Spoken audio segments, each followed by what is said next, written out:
So, here's a classic for you. Nick and Lou, two good friends, decide to have a quick round of golf. They're short on time, so they agree to play just 9 holes. Wanting to make their short game a bit more interesting, Nick proposes, "Let's spot $5 on the lowest score for the day." Lou nods in agreement, and they set off for what becomes a truly memorable game. As they move through the course, the friendly competition intensifies.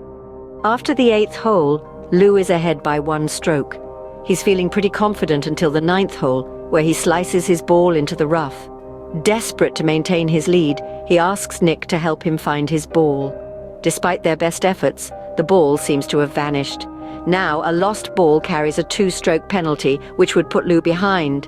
So in a moment of panic, Lou takes a ball from his pocket and casually drops it on the ground. "I've found my ball," he announces, trying his best to sound triumphant. Nick just stands there looking at Lou with a mixture of disappointment and disbelief. "After all the years we've been friends, you'd cheat me on golf for a measly $5, he asks. Lou, trying to keep up his charade, retorts, "What do you mean cheat? I found my ball sitting right here." Nick can't help but chuckle. "And a liar too," he exclaims, shaking his head in amazement. He then delivers the punchline that leaves Lou utterly speechless. "I'll have you know, I've been standing on your ball for the last 3 minutes." And that, my friends, brings us to the end of this amusing tale. And the moral of the story? Never cheat a golfer who's standing still. Now, this next one is a real knee slapper. Imagine hitting a golf ball right into a farmer's chicken field.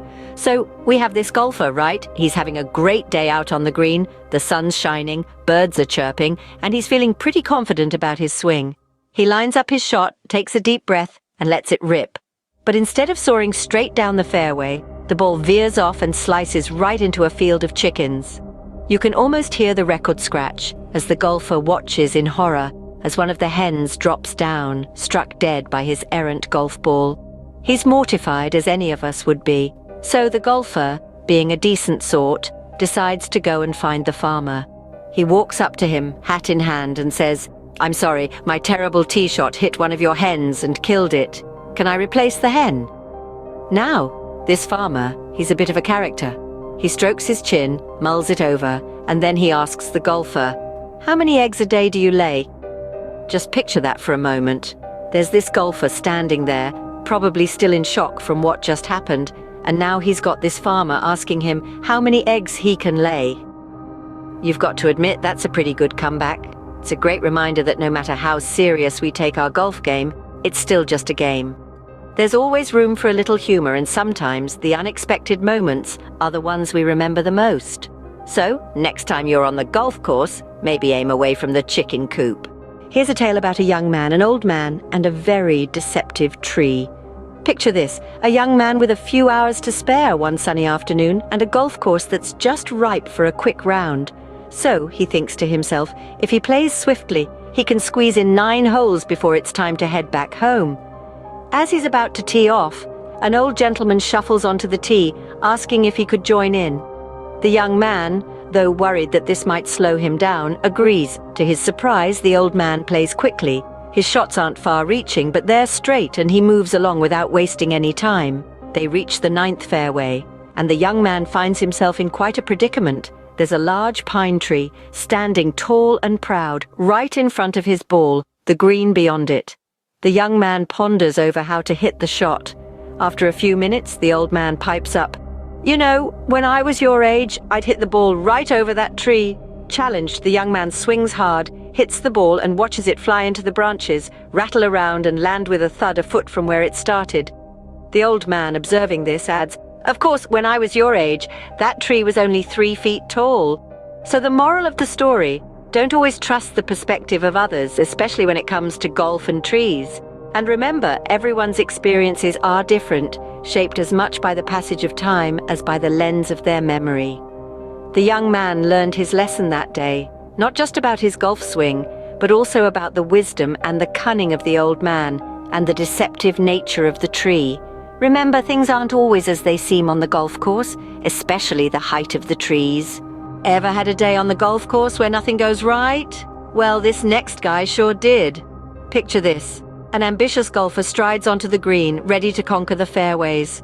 But from the get-go, things start to spiral. He's 20 over par for the front 9.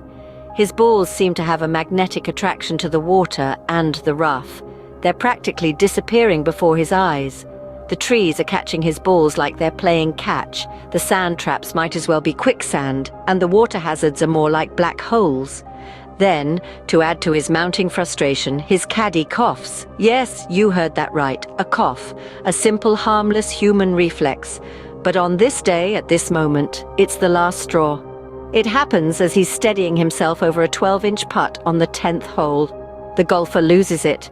"You've got to be the worst caddy in the world," he yells, letting out all his bottled-up frustration. His voice echoes around the course, startling the birds out of the trees.